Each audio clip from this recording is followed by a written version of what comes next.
Before I started teaching Hypnosis Without Trance, I was an NLP trainer. Now, the reason I've become an NLP trainer is because, and this is going to sound hyperbolic, but it's because NLP changed my life. It completely changed my life. I started learning NLP from early 2001, started applying it in my life. I found I was able to transform my engagement with the world utterly and have way more options and choices available to me as to how I brought about the kind of outcomes I wanted to see coming into my life. So it was a huge thing for me. I loved it and I used it everywhere. I used it across a variety of different contexts, specifically developmental contexts, but I used it in my everyday life and growing business life and this kind of thing as well. So I absolutely loved it. And then for reasons, economic reasons, marketing reasons, whatever, I ended up kind of going in a different direction and getting into being a hypnosis guy and all of this. But the truth of the matter is NLP is my first love, or at least my take on NLP, or what I took from NLP, okay?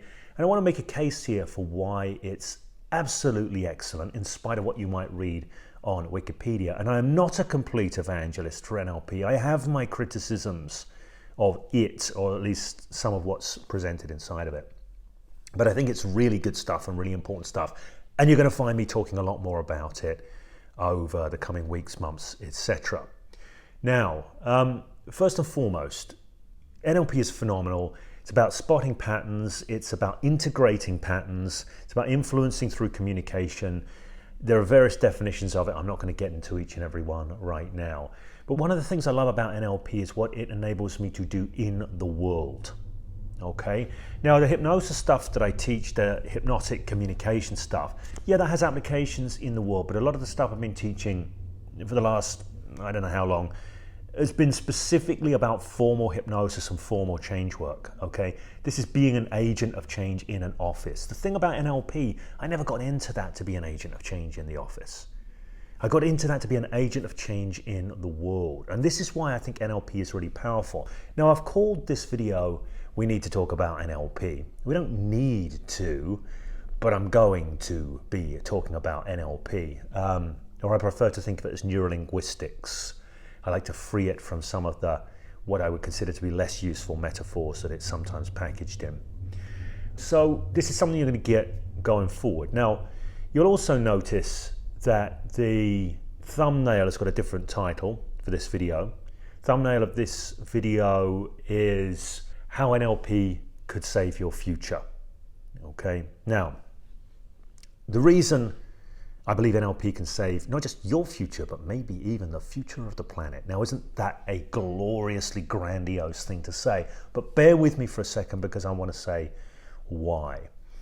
I think NLP can help you with your future personally because it helps you create your future. Okay, that's certainly been true for me. It's helped me create my future. It's helped me create my present, and ongoing I use it to create my future. One of the things I love about NLP is it is adaptive in a way that goes beyond the adaptiveness of hypnosis, much as I love hypnosis, and that there is a strong relationship between the two, particularly my approach to hypnosis. But NLP you can take into a whole array of human psychosocial contexts and increase your capacity, your ability to make the differences that you want to make inside of those. It's one of the things I really love about NLP, its adaptiveness. But also more and more over the last couple of years, and I want to wear this as a bias on my sleeve, it seems to me there are more and more people who are involved in a kind of sort of social and cultural hypnosis, possibly unwittingly. What I mean by this is, let me say this in a different way, in a clearer way. We create our experience of reality from the inside out. This is something recognized in my approach to hypnosis. Hypnosis Without Trance is something at the core of NLP. We do not live in the world as it is, but as it occurs to us. Now, what is it that shapes our experience? What is it that shapes our perception of choice and possibility in the moment? What is it that shapes our reactions to things? Right? It's the sense that we make. Okay? And we live in a world more and more now where people are feeding sense into us, into our minds, into our being. And machinery is doing this as well, you know, the machinery of the internet, of social media. in such a way as to shape our psyches, I would call it non-generatively, in a way that has us harden and ossify into one way of seeing the world, has us lose our flexibility, lose our adaptiveness, lose our ability to collaborate and co-create with a wide array of different people. Now, if you want to create success for yourself in your life, or for your family, or for the people you care about, or for anybody, the ability to be able to adaptively co-create with other human beings who may see the world radically differently from you, who may hold ostensibly, and I use that word intentionally, ostensibly different values from you, though how would you know?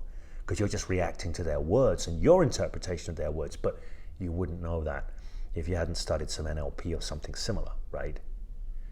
So we live in a world now that's getting ever more complex. All sorts of interesting problems are occurring. How are we going to meet those problems?